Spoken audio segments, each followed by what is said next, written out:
Hello, everybody. Welcome to another episode of Chalkboard Chats. My name is Henry. I'm a life coach for teachers. And on this channel, we talk all things teaching and everything in support of teachers. And in this episode, I wanted to share with you a process to help you sleep because I have a couple of episodes about how to leave work at work.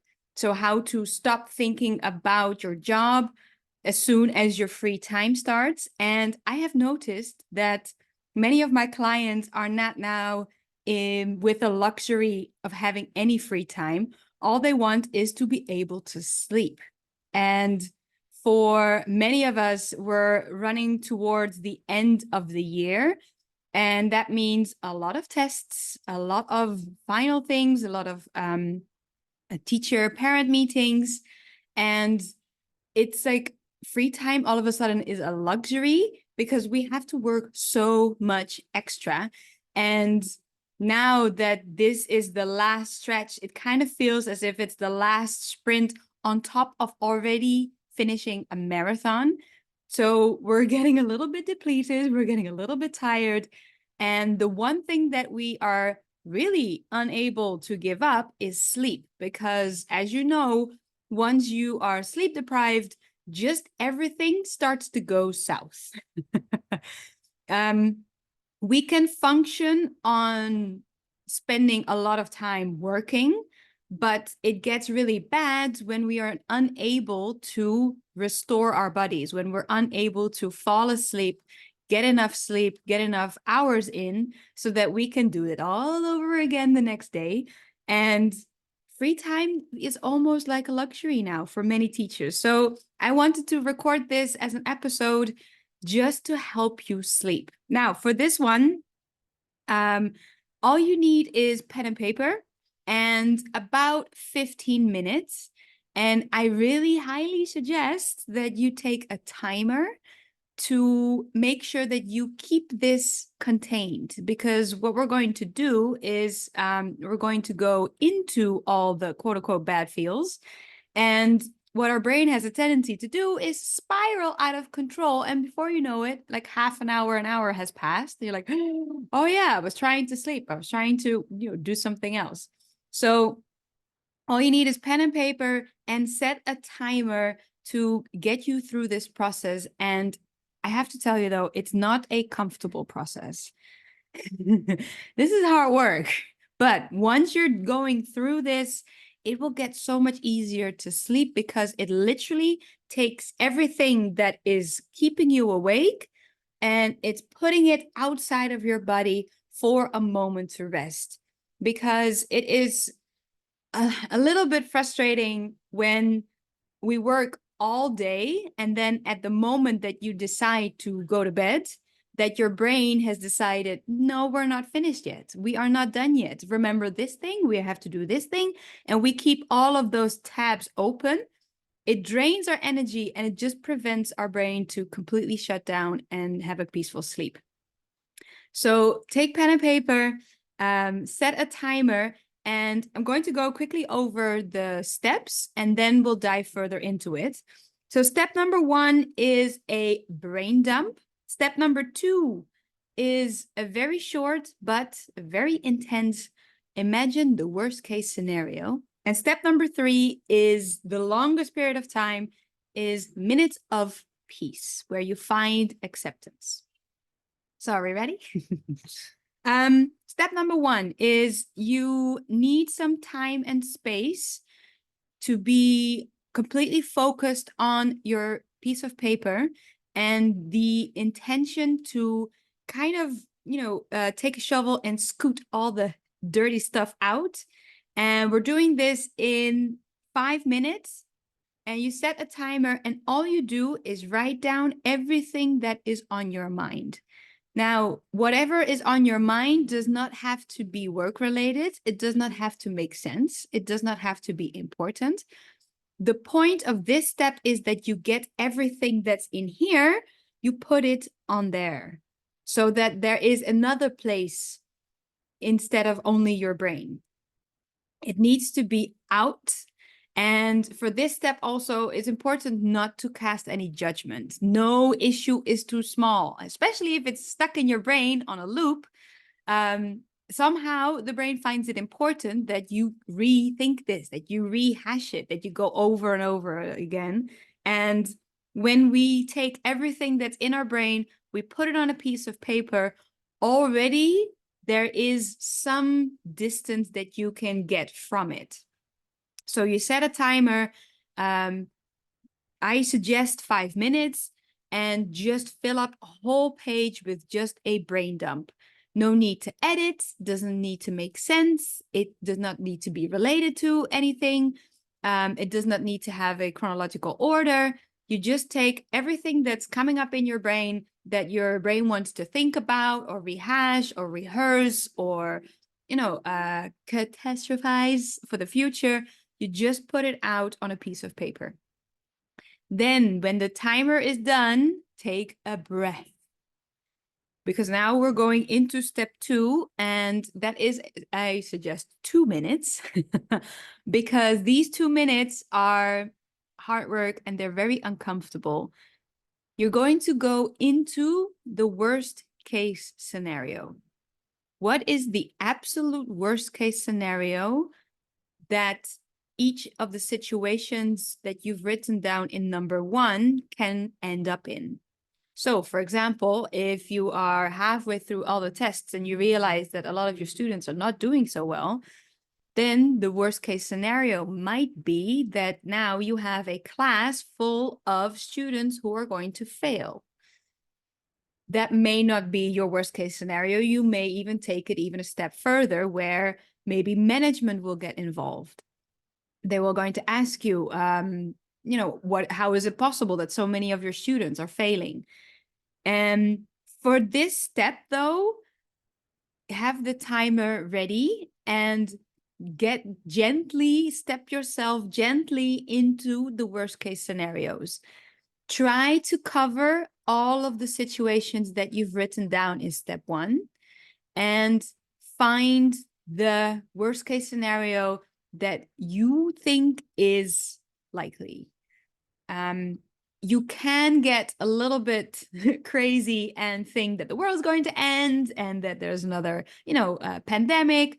But if that's, for your opinion, not very likely, you don't have to go there.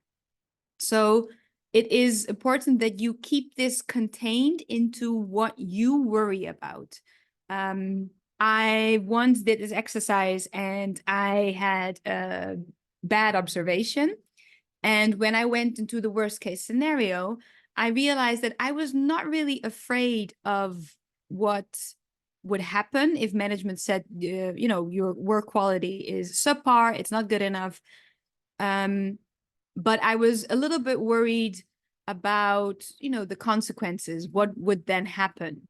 And as soon as I went into what would then happen, I was like, wait a second, this is, yeah, it's not good, but it's not the end of the world. I wasn't really afraid of losing my job because I knew that there were so many other jobs that I could apply for.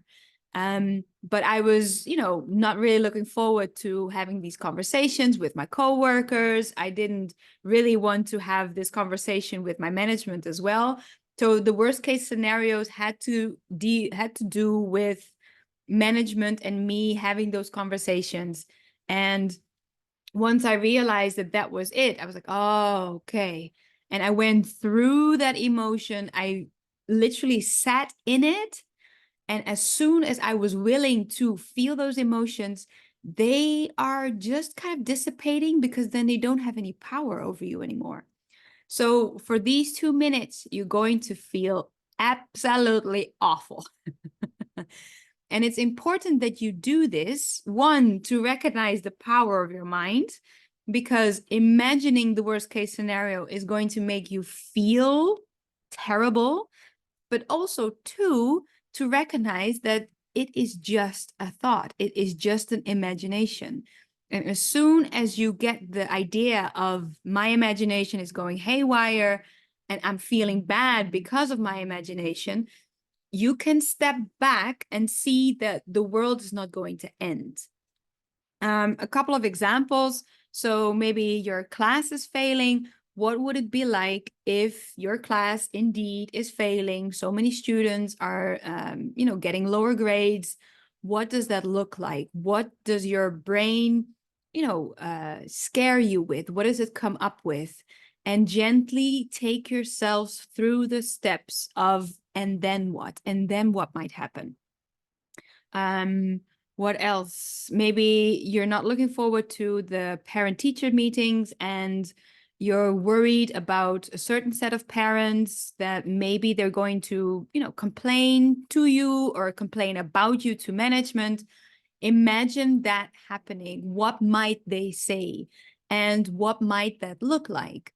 Take yourself as far as your imagination can go, up to the point where you think it is still likely that may happen.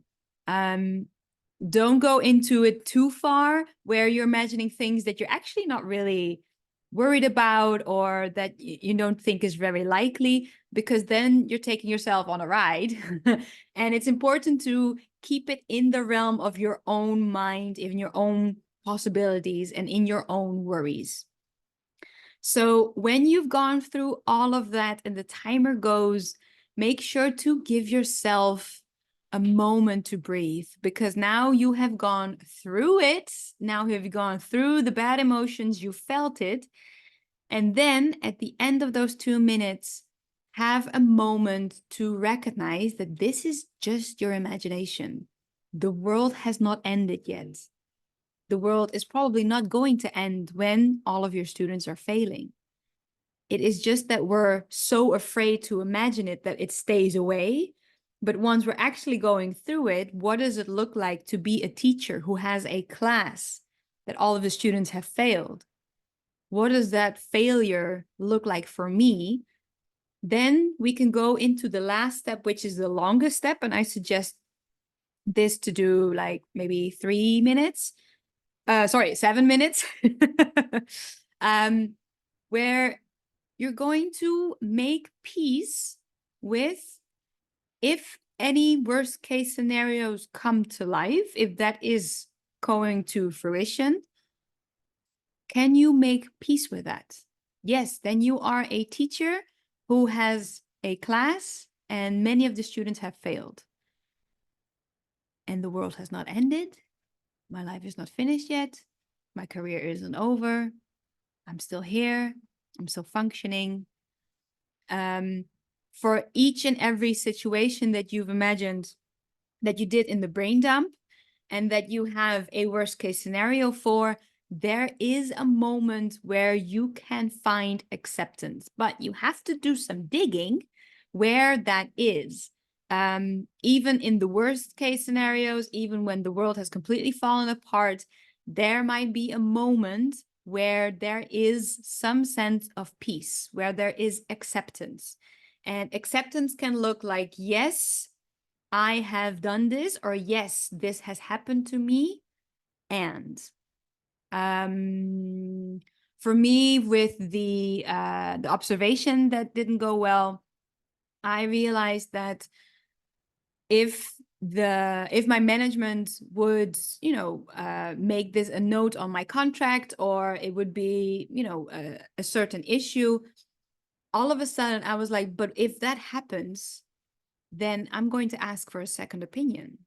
Then I want this manager also to observe, maybe with another manager or maybe independently, also to observe a whole class, because the observation that went wrong was only a pop-in that was like 10-15 minutes. And if that was so bad, I felt like I am then going to ask for a second opinion, and I am going to ask for a formal observation with all the bells and whistles, with all the lesson planning, with all the conversations before, during, after. And I'm going to do this right. I'm going to do this differently. Then all of a sudden, from, woe is me, my observation went bad, to, well, if the worst case is coming to fruition, I know what I'm going to do. And then there was peace, because all I had to do was wait. and sit there and see what time would do. And I knew that I was going to be okay, that there was some sense of peace with the worst case scenario. Because if this was going to be a bad observation and it was going to be written down and, you know, formally declared next to my contract, etc., if HR was going to be informed, then I had a couple of steps that I wanted to take.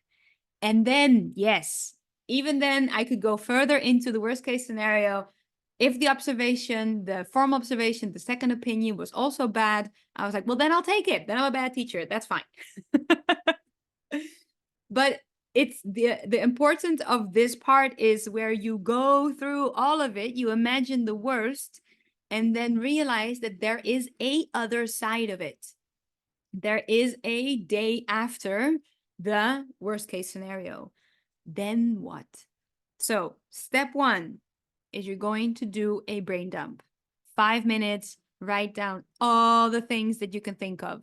Doesn't matter how small, doesn't matter how strange, doesn't matter how petty it is, you write it all down. Then 2 minutes of going into each situation and think through the worst case scenario. Make it through until you're like, all right, if this happens, then everything has hit the fan. After those 2 minutes, give yourself a moment, 1 minute to just breathe, just be, do a little bit of meditation, but you've just gone through the worst case scenarios, which is painful, maybe full of embarrassment, maybe full of fear, frustration. And to get yourself to calm down a little bit, give yourself a moment of just being. Then the last part I suggested would be 7 minutes of finding peace in every worst case scenario. So if management is angry with you, where can you find peace? If there is a student who is very aggressive, where can you find peace? And this may have to, you may have to practice a couple of times. You may have to find your way around it. But at each situation, there is some peace, some acceptance to find. What I usually do is I look at the situations and I say, well, these are the cards that I've been dealt. This is the situation that I found myself in. The universe has not really conspired, but it has, like, you know, mixed and mingled, and this is the result. Okay, now what? To help yourself with the peace, I find it also very useful to imagine life a couple of thousand years ago, where we had very different situations, where we had very different challenges, and to see how amazing humanity has kind of like trudged along, overcome all of these difficult things.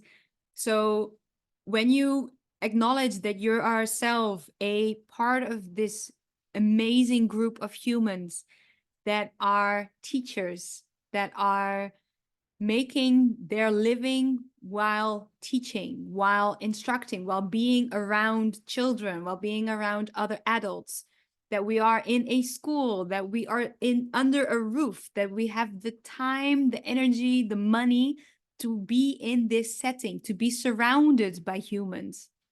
How lucky are we to be in this place, that we are able to do this? And human ingenuity is amazing. Whatever obstacle you have, whatever worst case scenario you have, trust yourself to figure it out. You don't need to know it exactly. You don't need to know yet what to do. You don't have to, you need to have the perfect words, the perfect actions. You don't need to do anything. All you need to do is give yourself some moment to breathe through the imagination of the worst case scenario and find some peace there. Because remember, the next thing what we're going to do is sleep. That is it. You have done your best during the day. Now all of your worries and troubles are on paper. Because you are a human, you need sleep to function, to breathe, to be in relationships with people. You need your sleep. So you did all the things that you could do. You did your best. And then tomorrow you will thank you for having a clear mind and a functioning body that is actually ready to work. You do this as a gift to yourself. You say, listen, future me, I got you. I'm going to hook you up with a clear mind. Your body's going to be well rested, and you're going to figure out all of the issues, all of the problems. Tomorrow, I'm going to do this work now. Then I'm going to sleep, put it aside, and give yourself time and peace. Because remember, we're humans first and we're teachers second. I actually sometimes think we're humans first, whatever relationships you're in, you're second, and then we are teachers third. So I'm a human first, I'm a daughter second, and I'm a dog mama second, and then I'm a teacher third. So give yourself that space, give yourself that peace, and give yourself enough time to completely calm your mind. Do this exercise, and then good night. That's it. I hope you like this episode. Please let me know in the comments below, and I'll see you next time. Bye-bye.